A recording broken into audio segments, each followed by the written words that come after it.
So guys, আজকে আমি দুর্গাপুজোর জন্য একটা ধামাকাদার ভিডিও নিয়ে চলে এসেছি, যেটা আমাদের সেটআপ চালানোর জন্য মেন যে জিনিসটা প্রয়োজন হয় সেটার জন্য নিয়ে চলে এসেছি আমি। তো এই সামনে যে ডুয়েল সিলিন্ডারটা দেখতে পাচ্ছ, যে জেনারেটরটা আছে এটা নতুন নেওয়া হয়েছে, ঠিক আছে।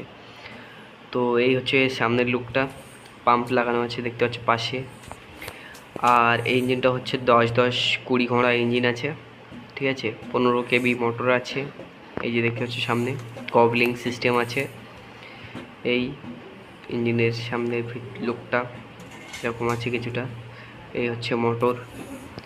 তো চলো, এটুকুই ছিল আজকের ভিডিও। তো ইঞ্জিনটা কেমন হয়েছে তোমরা কমেন্টে অবশ্যই জানিয়ে দিয়ে যাবে। আর সাবস্ক্রাইবটা তোমরা করে নাও গাইস।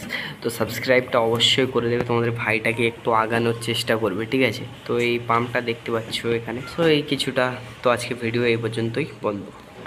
আর গাইস, আরেকটা কথা বলা আছে যে এখন তো সিজনটা অফ আছে, তো ভিডিও আমি ঠিকঠাক